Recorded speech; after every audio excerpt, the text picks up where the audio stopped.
Ya, ini dia keyboard mechanical yang paling murah setakat ni pada pendapat aku lah. Ini bukan gabungan membrane dengan mechanical ya. Ini memang 100% hot swappable mechanical keyboard. So, okey ke tak? Jom kita layan dulu review Armageddon MKA 2C Neo Xi Raven.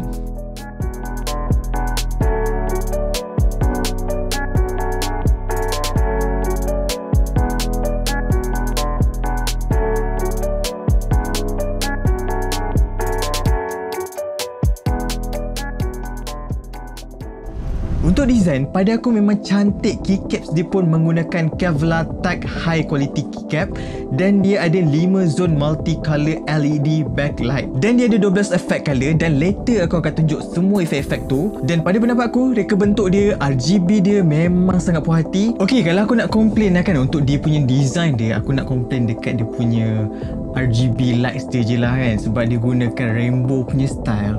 Kalau dia gunakan macam one zone punya, aku lebih suka one zone punya lah. Macam kalau kita tukar, semua colour tukar warna tu kan. Cuma aku lebih prefer yang macam tu lah kan. Tapi yang rainbow ni pun cantik juga. Cuma macam pada aku efek dia macam tak ada function sangat lah kan. Sebab aku lagi prefer guna yang static je. Untuk spek, macam aku cakap tadi, dia menggunakan Kevlar Tech High Quality Keycaps dan hot swappable modular switch. Dan yang dekat aku sekarang ni adalah switch brown tactile. Dia mempunyai 25 key anti-ghosting, angle adjustable dan keyboard ni jenis wired bukan wireless ya, dan berat dia hanya 520 gram.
Okey, overall aku suka sangat-sangat sebab dengan harga bawah RM100 korang dapat fully mechanical keyboard dengan hot swappable key dia. Ini bukan membrane keyboard, bukan mechanical keyboard iaitu membrane campur mechanical keyboard. Ini 100% mechanical keyboard dan korang boleh tukar switch dia if korang tak suka switch yang dia datang sekali lah kan.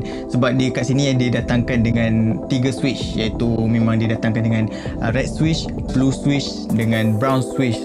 So sekarang ni adik kat aku adalah brown switch. So lepas korang beli tu, tak kisahlah korang beli switch apa, red switch ke, blue switch ke, brown switch ke, tapi waktu korang beli tu and then korang rasa macam aku tak minat lah switch ni, korang boleh tukar sendiri, just tukar switch je.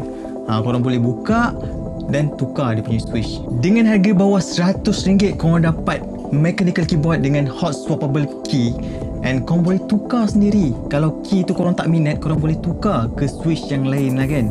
Korang boleh tukar keycap dia, korang boleh tukar switch dia.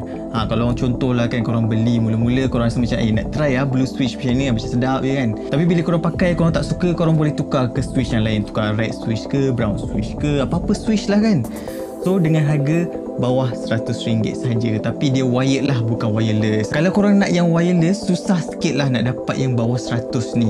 Mostly yang wireless mechanical keyboard yang wireless mostly semua yang 100 ke atas lah.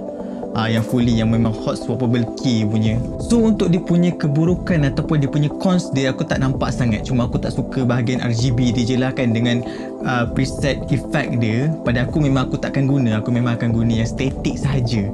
So mungkin korang akan guna, korang akan suka dia punya efek-efek RGB dia tu, tapi pada aku tak necessary lah benda tu kan, sebab aku tak guna pun. Tapi kalau korang suka, terpulang. Ini just reference aku saja, pendapat aku sahaja. Dan pada aku memang berbaloi sangat-sangat kalau korang nak angkat Armageddon MKA 2C Neo Xi Raven. Panjang gila nama dia, susah aku nak ingat. So itulah review aku, ni pendapat aku. And aku rasa dah tak ada apa-apa aku nak cakap. As always, I'll see you in the next video. Bye!